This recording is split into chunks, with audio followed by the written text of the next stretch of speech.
Good evening all of you. कैसे हो आप लोग? उम्मीद करता हूँ सब लोग कुशल मंगल होंगे। लास्ट क्लास में हम लोगों ने सॉइल की जो स्ट्रक्चर है उससे रिलेटेड इंफॉर्मेशन कलेक्ट या यूँ कहे स्टडी की थी सॉइल स्ट्रक्चर के बारे में। उसमें से एक छोटा सा कुछ टॉपिक और बच जाता है, उसको डिस्कस कर लेते हैं, जिसको बोलते हैं मैनेजमेंट ऑफ, यानी कि सॉइल स्ट्रक्चर जो है उसके मैनेजमेंट से रिलेटेड टॉपिक बच जाता है, management of soil structure. Soil structure management के बारे में बात करें तो सॉइल की जो स्ट्रक्चर है ये एक चेंजेबल प्रॉपर्टी है। यूं कहें हमने टेक्सचर पहले पढ़ा था, तो टेक्सचर के केस में हमने पढ़ा था कि टेक्सचर चेंज नहीं होता है, या यूं कहें can not be altered by any cultural practices. तो वहां पर तो हमने कहा था कि चेंज नहीं होता है, लेकिन स्ट्रक्चर के केस में हम क्या कहेंगे कि ये चेंजेबल प्रॉपर्टी है। तो देखो ध्यान देना एक बार के लिए, हम बात करते हैं मैनेजमेंट के बारे में, यानी सॉइल की जो स्ट्रक्चर है उसको मैनेज कैसे करते हैं। तो मैनेजमेंट ऑफ सॉइल स्ट्रक्चर। देखो बुक्स में आप पढ़ोगे तो बहुत ही टिपिकल लैंग्वेज में आपको अलग अलग चीजें दिखाई देगी, अलग अलग चीजें आप लोगों को दिखेगी। लेकिन अगर हम बुक्स की बात छोड़ देते हैं तो हमें एकदम इजी सी लैंग्वेज में समझने की कोशिश करते हैं। फटाफट से ऑनलाइन ऐड हो जाओ भाई।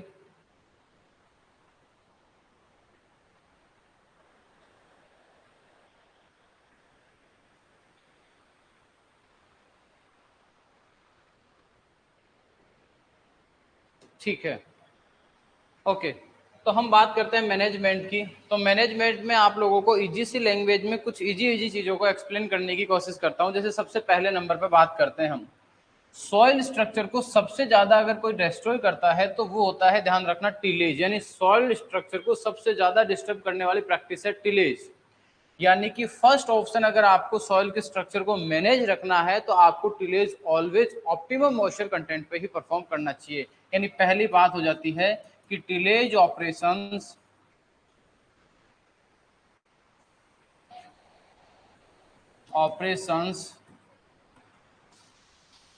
Performed eight optimum tillage.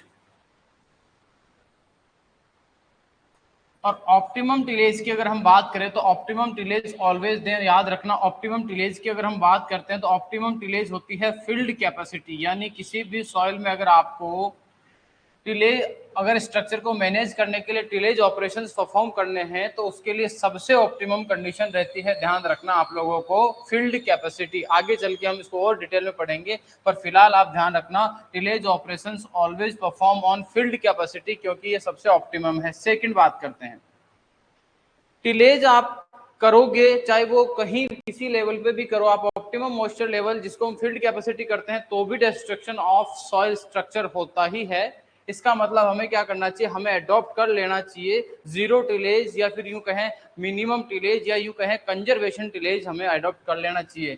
तो याद रख लेना, फॉलो कंजर्वेशन, या यूं कहें zero tillage, follow zero tillage, minimum tillage, minimum and conservation tillage. समझना इस चीज को एक बार के लिए। देखो जीरो टिलेज का मतलब तो होता है कि जैसे मान लीजिए ये फील्ड है, इस फील्ड पे जितना भी ऑर्गेनिक मैटर पड़ा हुआ होगा हमें सॉइल को बिल्कुल डिस्टर्ब नहीं करना है। हमको क्या करना है, डायरेक्टली सोविंग कर देनी है। यानी कि फील्ड में बिना टिलेज किए हुए डायरेक्ट सोविंग की जाती है, वो है जीरो टिलेज। क्या है? Zero tillage. जीरो टिलेज के फादर बोलते हैं जीबी ट्रिपलेट को, ध्यान रखना, फादर ऑफ टिलेज। अगर हम टिलेज की बात करते हैं तो टिलेज के फादर हम बोलते हैं जेंथ्रोटुल को, लेकिन जीरो टिलेज की बात करते हैं तो जीबी जो ट्रिपलेट है उनको फादर बोलते हैं। तो जीरो टिलेज का मतलब होता है हमको टिलेज करनी ही नहीं है, डायरेक्ट हमको सोविंग करनी है। मिनिमम टिलेज का मतलब होता है कि किसी भी क्रॉप की सोविंग के लिए जो मिनिमम रिक्वायरमेंट होती है टिलेज की उतनी ही करना, यानी कि हमको इंटेंसिव टिलेज नहीं करना है। इंटेंसिव टिलेज का मतलब होता है अगर हम बहुत सारी जुताई करते हैं, हम कंटिन्यूसली टिलेज ऑपरेशंस को परफॉर्म करते हैं, तो उससे क्या होता है, सॉइल में एरिएशन बढ़ता है, सॉइल में एयर जाएगी, ऑक्सीजन जाएगी, जिससे क्या होगा, कंटिन्यूसली ज्यादा ऑक्सीजन कंटेंट होने की वजह से ऑर्गेनिक मैटर का डिकम्पोजिशन स्पीड से होगा, और ऑर्गेनिक मैटर डिकम्पोज होगा, ऑर्गेनिक मैटर रिड्यूस होगा, तो सीधी सी बात इसकी यह है कि सॉइल की स्ट्रक्चर अनस्टेबल होगी या सॉइल की स्ट्रक्चर जो है वो डिस्ट्रॉय हो जाएगी। यानी हमें करना क्या है, हमें करना है मिनिमम टिलेज को अडॉप्ट करना है कि टिलेज हमको उतनी ही करनी है जितनी सॉविंग के लिए जरूरी है। क्योंकि अगर हम सॉविंग की बात करते हैं तो सीड सॉइल में जाने के बाद सॉइल के प्रॉपर बहुत अच्छे से कांटेक्ट में आता है, तभी उसका प्रॉपर जर्मिनेशन या सीडलिंग एस्टैब्लिश हो पाता है। तो अगर हम टिलेज नहीं करते हैं तो उस कंडीशन में रेट ऑफ जर्मिनेशन भी अफेक्ट हो जाती है। इसीलिए कुछ क्रॉप्स के लिए थोड़ी बहुत टिलेज करना बहुत ही ज्यादा जरूरी है, तो सिर्फ उतना ही टिलेज किया जाए, इसको बोलते हैं मिनिमम टिलेज। कंजर्वेशन टिलेज का मतलब होता है कि जैसे मान लीजिए ये फील्ड है, इस पे अभी जितना भी ऑर्गेनिक मैटर पड़ा हुआ है, उस ऑर्गेनिक मैटर का 30% से मोर देन ऑर्गेनिक मैटर या ऑर्गेनिक रेजिड्यू अभी भी हमको फील्ड के सरफेस पे छोड़ना है। या दूसरे शब्दों में कहें तो इस फील्ड की सरफेस लगभग 30% से ज्यादा जो है ऑर्गेनिक मैटर से कवर रहेगी, यानी कि more than 30% organic residue left on surface. याद रखना क्या होता है कंजर्वेशन का मतलब, कंजर्वेशन टिलेज का मतलब होता है more than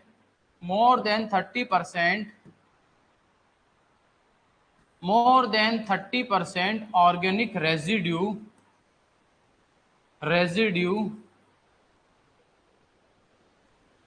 left on soil surface.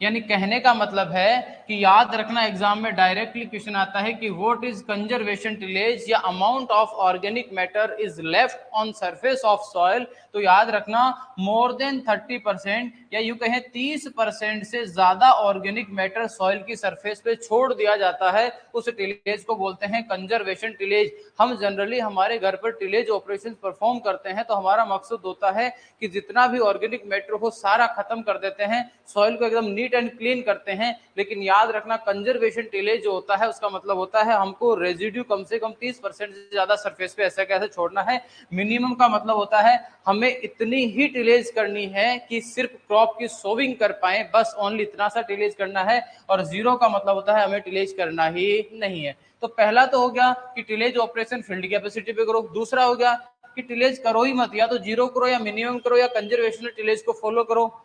Third point की अगर हम बात करते हैं तो थर्ड नंबर पे आ जाता है कि ग्रीन मैन्योरिंग का यूज कीजिए, कंटिन्यूसली ग्रीन मैन्योर्स को क्रॉप कीजिए। तो green manuring, use green manuring,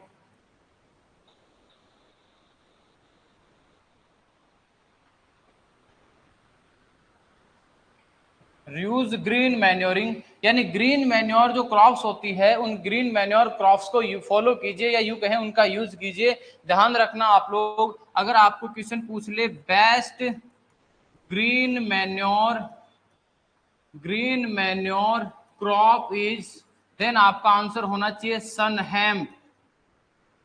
sunn hemp जो है वो सबसे बेस्ट ग्रीन मैन्योर क्रॉप है, पहली बात। दूसरा पॉइंट, ग्रीन मैन्योर क्रॉप से रिलेटेड दूसरा क्वेश्चन मान लीजिए आपको पूछ ले, जैसे दूसरा क्वेश्चन क्या हो सकता है, आपको पूछ ले कि best green manure crop for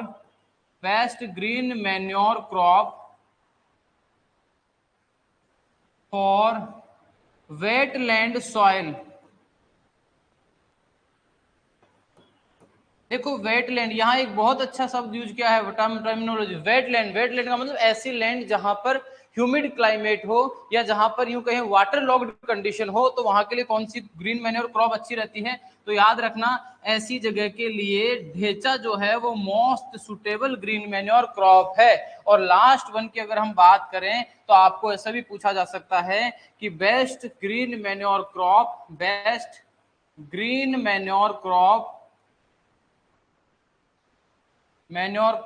for सेलाइन alkaline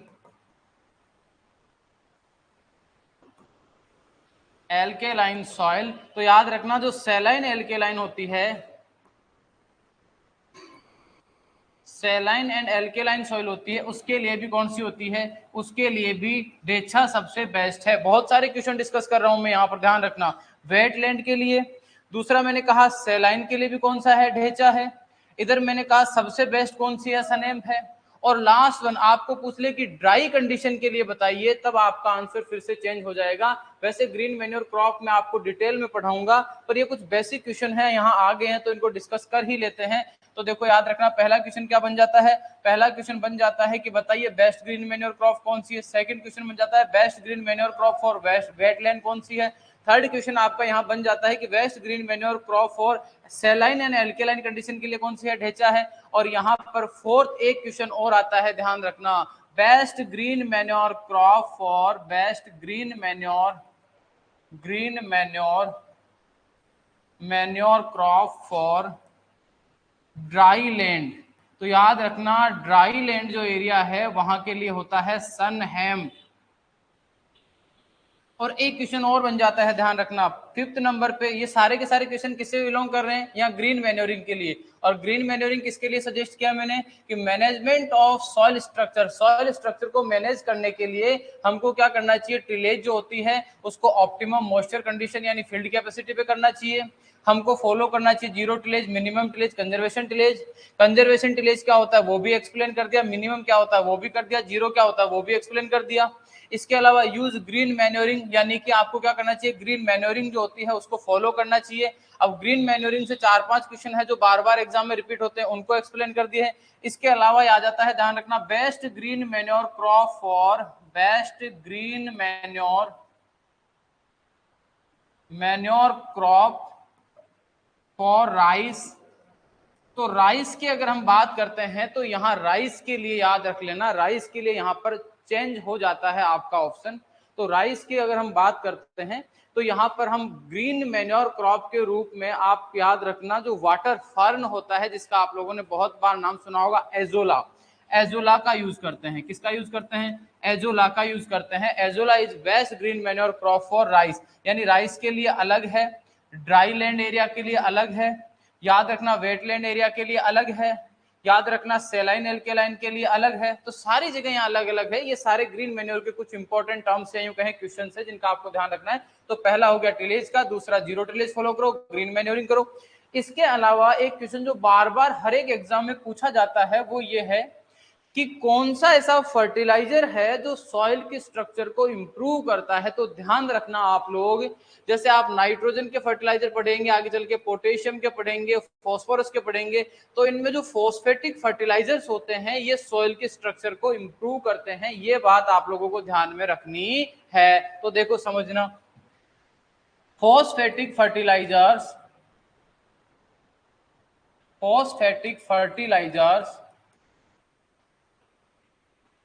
improve soil structure, यानी कहने का मतलब यह है कि फॉस्फेटिक फर्टिलाइजर्स क्या करते हैं, सॉइल के स्ट्रक्चर को इंप्रूव करते हैं। तो ये एक इंपॉर्टेंट क्वेश्चन बन जाता है आप लोगों के लिए, जिसका आपको स्पेशल ध्यान में रखना है कि कौन से फर्टिलाइजर, सीधा सीधा क्वेश्चन आता है, which one of the following fertilizers improve the soil structure. तो कौन से आते हैं, फॉस्फेटिक फर्टिलाइजर्स हैं जो इंप्रूव करते हैं सॉइल स्ट्रक्चर का। यानी मैनेजमेंट में हमको क्या करना चाहिए, कंटिन्यूसली फॉस्फेटिक फर्टिलाइजर्स का यूज हम लोगों को करना चाहिए। तो यहाँ पर ये कुछ मैनेजमेंट की बातें मैंने आपको डिस्कस की है कि सॉइल स्ट्रक्चर को कैसे मैनेज करें। पहला हमको टिलेज को कब करना चाहिए, फील्ड कैपेसिटी पे करना चाहिए। हमको फॉलो करना चाहिए zero tillage, minimum tillage, conservation tillage. हमको ग्रीन मैन्योरिंग करना चाहिए। ग्रीन मैन्योरिंग से रिलेटेड कुछ क्वेश्चंस हैं, उनको मैंने नीचे डिस्कस किया है। इसके बाद मैंने कहा कि फॉस्फेटिक फर्टिलाइजर्स जो होते हैं वो इंप्रूव कर देते हैं किसको, सॉइल के स्ट्रक्चर को इंप्रूव करते हैं, यानी फॉस्फेटिक फर्टिलाइजर जो होते हैं इनके यूज की हम बात कर रहे हैं। इसके अलावा क्या क्या ऑप्शंस आते हैं, देखो ध्यान देना। इसके अलावा हमको क्या करना है कि जो क्रॉप्स का रेजिड्यू है उस रेजिड्यू को हमको बर्न नहीं करना, ना ही उसको हमको फील्ड से बाहर फेंकना है। जैसे मान लो किसी भी क्रॉप को हार्वेस्ट कर लिया, हार्वेस्टिंग के बाद उनका जो रेजिड्यू है, या यूं कहें जो क्रॉप्स होती हैं उनकी जो लीफ या उनका स्टेम या उनकी रूट्स है, उनको उसी फील्ड के अंदर आप इनकॉर्पोरेट कर दीजिए, उनको जलाइए मत, बर्न ना कीजिए, क्योंकि ऑर्गेनिक मैटर ऑलवेज क्या करता है, स्ट्रक्चर को इंप्रूव करता है। तो हम कहते हैं incorporation of incorporation of organic matter into soil because organic matter improve the soil structure।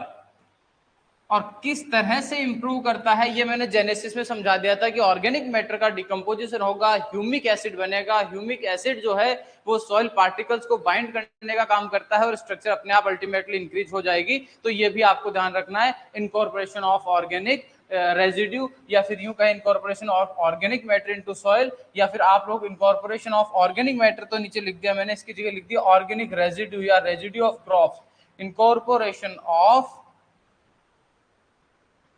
Crop residue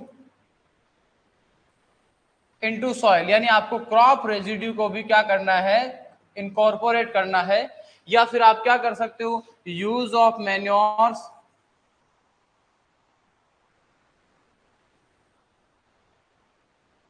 like FYM, compost etcetera, इनका भी आप यूज करते हो। इस तरह से सॉइल स्ट्रक्चर आपका फिनिश हो गया है। इसके बाद हम बात करते हैं, तो हमारा जो नया टॉपिक आता है, नया टॉपिक है हमारा, नेक्स्ट हम पढ़ते हैं डेंसिटी। नेक्स्ट जो हमारा नया टॉपिक स्टार्ट हो जाता है आज की क्लास में वो है डेंसिटी। अगला हम टॉपिक स्टडी कर रहे हैं डेंसिटी, जिसको डी से इंडिकेट करते हैं हम लोग। अब डेंसिटी क्या होता है पहले समझ लीजिए। जब भी आप लोगों को सिंपल लैंग्वेज में ये पूछा जाए कि व्हाट इज डेंसिटी, डेंसिटी होती ही क्या है, तो पहली चीज आपको ये क्लियरली कर लेनी है कि डेंसिटी का मीन होता है कि किसी भी सब्सटेंस का जो वेट होता है, अगर उस वेट को आप लोग उसके वॉल्यूम से डिवाइड कर देते हो तो उसी को हम बोलते हैं डेंसिटी। क्या कहते हैं उसको हम, डेंसिटी। यानी कि वेट अपॉन वॉल्यूम को बोलते हैं डेंसिटी। किसी भी सब्सटेंस, चाहे वो सॉइल है या कोई और मटेरियल है, अगर हम उसके वेट को डिवाइड करते हैं किससे, वॉल्यूम से, that is known as density. फिर बता, रिपीट कर रहा हूं, यहां पर वेट और वॉल्यूम की बात कर रहे हैं। सर डिफाइन कैसे करेंगे, डिफाइन करेंगे density is the, density is weight per unit volume of substance. हम सॉइल की स्टडी कर रहे हैं तो सब्सटेंस की जगह सॉइल लिख सकते हैं कि what is density of soil, then हम कहेंगे density is weight per unit volume of soil. यानी कि एक यूनिट वॉल्यूम का जो वेट होता है हम उसकी बात करते हैं तो वो क्या होता है, डेंसिटी। यानी यूनिट वॉल्यूम में जो वेट होता है इन दोनों का रेशियो होता है डेंसिटी। पहली चीज क्लियर कर देता हूं। दूसरी चीज, क्वेश्चन आता है एग्जाम में डायरेक्टली कि भैया डेंसिटी की यूनिट्स क्या होती है, तो देखो समझना इस चीज को। हम ऊपर रख रहे हैं वेट, नीचे रख रहे हैं वॉल्यूम को। अगर कोई आपसे ये पूछे कि बताओ वेट की यूनिट क्या क्या होती है, तो आप इजीली कहोगे कि सर वेट को ग्राम में मेजर करते हैं, वेट को मेगाग्राम में मेजर करते हैं। अब काफी बच्चों को मेगाग्राम का आइडिया नहीं होगा कि ये क्या होता है, वो भी समझा देता हूं। जैसे आपने ये पढ़ा होगा कि 1 kg के अंदर होता है 1000 ग्राम। यानी आपको कोई भी पूछे कि 1 kg में कितना ग्राम होता है, आप कहते हो 1000। आपको कोई ये पूछ ले डायरेक्टली कि बताइए 1 क्विंटल में या 1 क्विंटल के अंदर बताइए कितने केजी होते हैं, तो आप कहोगे 100 केजी होते हैं। कितना केजी होते हैं, 100 केजी। आपको कोई ये कहे कि 1 ton is equal to how much quintal, then आप कहोगे 10 क्विंटल। फिर रिपीट कर रहा हूं कि 1 टन के अंदर कितना है, 10 क्विंटल। 1 क्विंटल में होता है 100 केजी और 1 kg में होता है 100 ग्राम। तो इसी बात को अगर आपको कोई डायरेक्टली ये पूछ ले कि 1 ton is equal to how much gram, then आप लोग क्या कहोगे, कंफ्यूज होके बैठ जाओगे। लेकिन ऐसा नहीं करना है, आपको सीधा सा क्या करना है, कंपेयर करना है और इनको कन्वर्ट करना है। तो आपको पता है 1 टन में कितने होते हैं, 10 क्विंटल। 10 क्विंटल में कितने होते हैं, 1 क्विंटल में कितना, 100। तो इसका मतलब 10 क्विंटल में कितना होता है, आप बहुत इजी करोगे। पहले तो 10 क्विंटल हो गया, अब 10 क्विंटल में कितने किलो होते हैं, तो आप कहोगे सर 1000 केजी होता है। 1000 केजी होता है तो 1 kg में 1000 ग्राम होता है। बताओ 1000 केजी में कितना होता है, आप कहोगे 10 लाख ग्राम होता है। यानी 1 टन के अंदर 10,000 ग्राम होता है। ये बात आप लोगों को याद में रखनी है। और ध्यान रखना 1 ton is equal to 1 megagram, यानी कि आपको ध्यान रखना है कि 1 मेगाग्राम का मतलब होता है 10 की पावर 6 ग्राम। ये ध्यान रखने वाली इंपॉर्टेंट बात है। मेगाग्राम क्या होता है आपको मैंने बहुत आराम से कन्वर्ट करके बता दिया किस तरह से आप इसको याद रख सकते हो। तो बैक चलते हैं वापस। हमने कहा सर ग्राम में मेजर कर सकते हैं, मेगाग्राम में मेजर कर सकते हैं। अब आपको कोई भी बहुत सिंपल वर्ड में यूं पूछे कि बताइए सेंटीमीटर किसकी यूनिट है, तो आप कहोगे सर सेंटीमीटर में हम लेंथ को मेजर करते हैं, हम विड्थ को मेजर करते हैं, हम हाइट को मेजर करते हैं, यानी लंबाई चौड़ाई ऊंचाई सबको किसमें मेजर करते हैं, सेंटीमीटर में। इसी तरह मीटर के अंदर भी करते हैं, इसी तरह किलोमीटर के अंदर भी हम लोग करते हैं, इसी तरह एमएम के अंदर भी करते हैं, ये सारी की सारी, इसी तरह फीट के अंदर भी करते हैं। ये सारी की सारी यूनिट्स किसकी हैं, ये सारी की सारी यूनिट्स होती है लेंथ की। किसकी होती है बच्चों, लेंथ की। अब कोई आपको यूं कहे कि मान लिया ये सारी यूनिट लेंथ की होती है, तो मैं आपसे ये पूछता हूं कि सेंटीमीटर स्क्वायर किसकी यूनिट है। तो ध्यान रखना सेंटीमीटर स्क्वायर जिसके ऊपर स्क्वायर लगा हुआ होगा वो यूनिट होती है एरिया की। किसकी होती है, एरिया की यूनिट होती है। और इसी तरीके से आपको ये कह दे कि मान लीजिए सेंटीमीटर क्यूब किसकी होती है, तो ध्यान रखना जिसके ऊपर क्यूब लगा हुआ होगा वो यूनिट किसकी होगी, वो यूनिट होगी वॉल्यूम की। फॉर एग्जाम्पल जैसे मीटर क्यूब किसकी यूनिट है, मीटर क्यूब वॉल्यूम की है। जैसे सेंटीमीटर क्यूब किसकी है, वॉल्यूम की है। जैसे फॉर एग्जाम्पल हम बात करें तो मीटर क्यूब, सेंटीमीटर क्यूब, इसी तरीके से जैसे मान लीजिए फीट क्यूब किसकी है, वॉल्यूम की है। तो जिसके ऊपर क्यूब लगा हुआ होगा वो वॉल्यूम की होगी, स्क्वायर होगा वो एरिया की होगी, और नॉर्मल होगी वो सारी लेंथ की, विड्थ की, हाइट की यूनिट से रहेगी। इसका मतलब सर यहाँ क्या समझ में समझाना चाह रहे हो आप, तो बेटा मैं यहाँ इसका मतलब ये समझाना चाह रहा हूं कि ऊपर हमने वेट लिया है ग्राम और मेगाग्राम में। मेगाग्राम क्या होता है आप समझ गए। तो हम वॉल्यूम की बात करते हैं तो वॉल्यूम हम लेते हैं सेंटीमीटर क्यूब में। किसमें लेते हैं, सेंटीमीटर क्यूब। और मेगाग्राम बड़ी यूनिट है तो हम नीचे भी बड़ी यूनिट ले लेते हैं मीटर क्यूब में। यानी यूनिट ऑफ डेंसिटी क्या हो जाती है, ग्राम पर सेंटीमीटर क्यूब, जिसको काफी बार शॉर्ट में लिख दिया जाता, काफी बार शॉर्ट में लिख दिया जाता है ग्राम पर सीसी। देखो सीसी का मतलब क्या होता है यहाँ पर, सी ग्राम का मतलब ग्राम, पर सीसी का मतलब होता है क्यूबिक सेंटीमीटर। क्या होता है, क्यूबिक सेंटीमीटर क्यूब को ही कहा जाता है क्यूबिक सेंटीमीटर, तो ग्राम सीसी भी लिख दिया जाता है। सर दूसरी यूनिट क्या होती है इसकी, सेकेंड यूनिट इसकी आ जाती है ऊपर से वही का सिंपल, देखो ये रहा मेगाग्राम पर मीटर क्यूब, तो ये लीजिए मेगाग्राम पर मीटर क्यूब। मान लो आप कहो कि सर ये दोनों तो बड़ी और छोटी वाली यूनिट होगी, बीच की आ जाए तो कोई दिक्कत नहीं है। अरे हम वेट को किस में लेते हैं, वेट को हम लेते हैं पौंड में। किस में लेते हैं, पौंड में। और इसके बीच की यूनिट क्या आ जाती है, फीट क्यूब। और इसको पौंड को हम इंडिकेट करते हैं एलबी से। किससे करते हैं, एलबी से। यानी थर्ड यूनिट क्या हो जाती है, ये एक यूनिट हो जाए, ये एक यूनिट हो गई, ये सेकंड हो जाती है। तीसरी यूनिट क्या हो सकती है, तीसरी यूनिट हो सकती है सर एल बी पर फीट क्यूब, यानी पर फीट क्यूब। ये भी क्या होती है, यूनिट होती है। तो आज तक हो सकता है आपने ग्राम पर सेंटीमीटर क्यूब देखा होगा, लेकिन मैं आपको बता दूं तीनों यूनिट किसकी है, डेंसिटी की है। कैसे आई मैंने एक्सप्लेन कर दिया।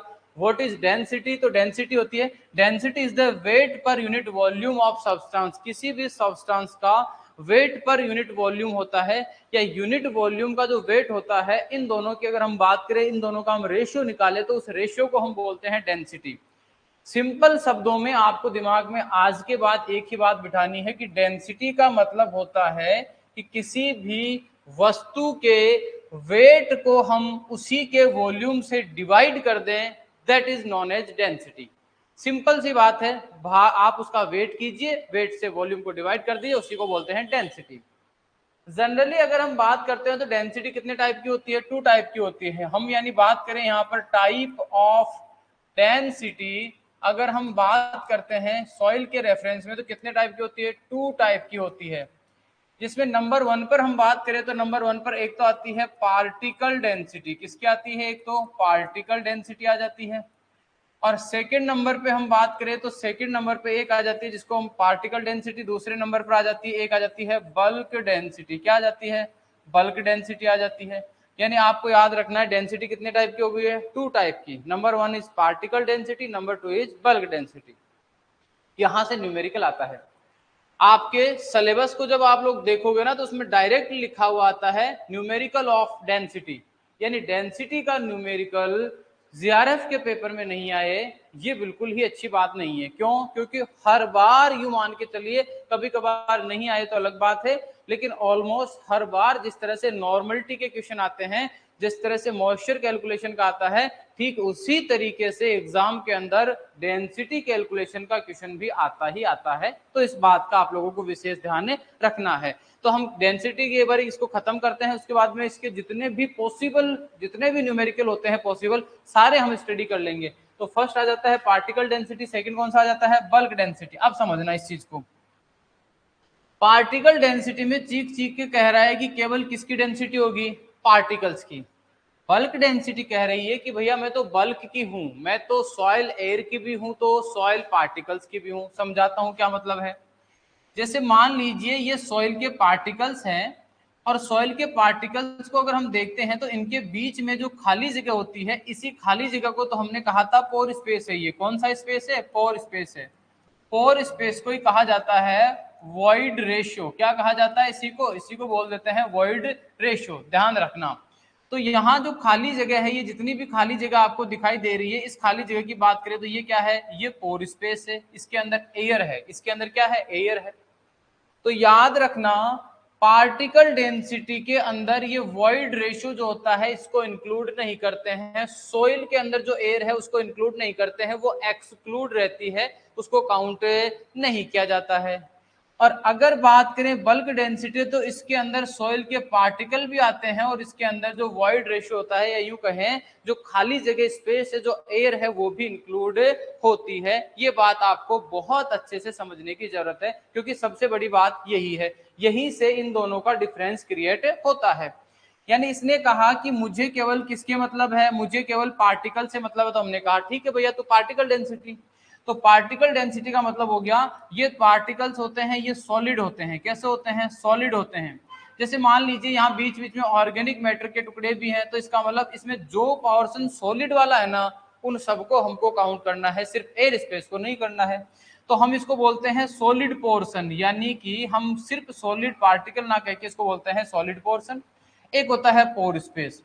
तो याद रखना, बल्क डेंसिटी के अंदर दोनों चीजें होती है, यानी बल्क डेंसिटी का मतलब होता है सॉलिड पोर्शन प्लस पोर स्पेस।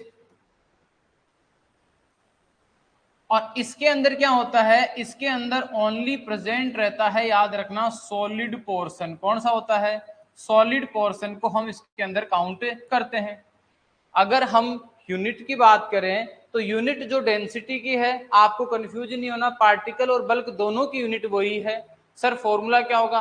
दोनों का सेम फॉर्मूला है, mass upon volume, mass upon volume. लेकिन मास में एक छोटा सा डिफरेंशिएट करना है, डिफरेंस रखना है आपको। वो क्या है वो मैं समझा देता हूं। यानी कि सबसे पहले हम बात कर लेते हैं पार्टिकल डेंसिटी। किसकी बात कर लेते हैं? पार्टिकल डेंसिटी की। तो पार्टिकल डेंसिटी में आपको समझने की जरूरत है, पार्टिकल डेंसिटी की अगर हम बात करें तो फॉर्मूला क्या हो जाएगा? फॉर्मूला वही आ जाएगा, वेट अपॉन वॉल्यूम। लेकिन इसमें क्या जरूरत है वो ध्यान रखना। इसकी डेफिनेशन में हम कहेंगे कि weight per unit volume of soil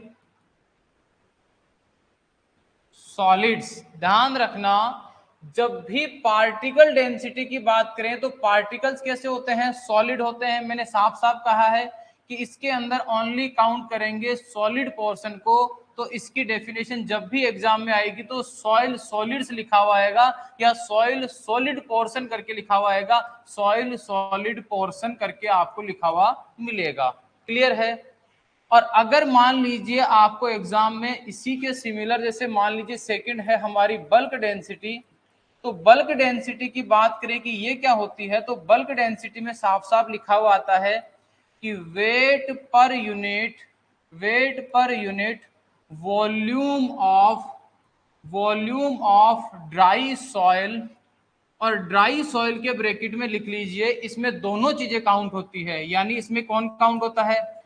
solid portion plus और क्या काउंट होता है, प्लस इसके अंदर काउंट होता है एयर स्पेस या जिसको बोलते हैं सॉइल एयर। ध्यान रखना सॉइल एयर भी काउंट होती है, इसके अंदर दोनों चीजें काउंट हो जाती है, सॉइल एयर भी काउंट होती है। यानी हमने क्या कहा, weight per unit volume of dry soil, यानी ड्राई जो सॉइल है उसका ही तो वॉल्यूम लेना है, उसका ही हमको वेट लेना है।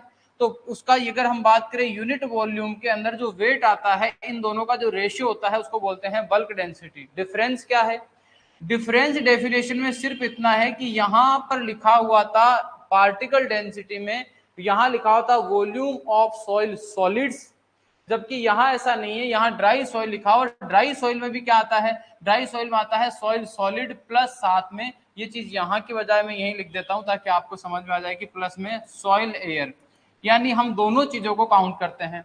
इसके अंदर आपको स्पेशली एग्जाम में बहुत बार पूछा जाता है which one of the following density include the pore space या एक्सक्लूड द पोर स्पेस। तो आपको ध्यान रखना है ये वाली क्या करती है, इंक्लूड करती है, और ये वाली क्या करती है, एक्सक्लूड करती है। तो मैं लिख देता हूं particle density exclude the pore space, यानी ये पोर स्पेस को काउंट नहीं करती, एक्सक्लूड कर देती है। ये केवल किसको काउंट करती है, सॉलिड पोर्शन को काउंट करती है। यहां तक की बातें उम्मीद करता हूं आपको समझ में आ रही होगी, कोई किसी प्रकार की दिक्कत नहीं होगी। कल की क्लास में हम पढ़ेंगे पार्टिकल डेंसिटी और बल्क डेंसिटी को डिटेल में हम स्टडी करेंगे। अभी अगर हम बात करें तो एग्रोनॉमी की जो क्लासेज है वो संडे से स्टार्ट होने की उम्मीद है। सर ने कहा है, अपना टाइम दिया है हमको, लेकिन जेआरएफ वाले स्टूडेंट्स के लिए खुशखबरी की बात यह है कि आज से उनकी सबसे पहले हो जाती है प्लांट फिजियोलॉजी की क्लासेस स्टार्ट हो रही है। प्लांट जो फिजियोलॉजी है, प्लांट फिजियोलॉजी की क्लासेस आज से स्टार्ट हो जाएगी, यानी पीजीआर या फिर यूं कहें जो फिजियोलॉजी का जितना भी पोर्शन है, सॉइल प्लांट वाटर रिलेशनशिप है, वो धीरे धीरे आप लोगों की क्लासेस चलना स्टार्ट हो जाएगी।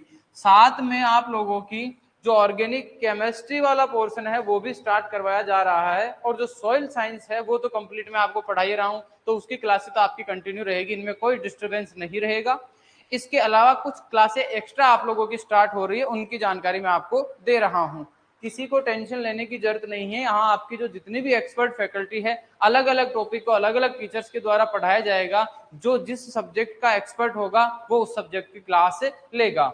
बाकी मिलते हैं कल की क्लास में, आज के लिए इतना काफी है। थैंक यू सो मच दोस्तों।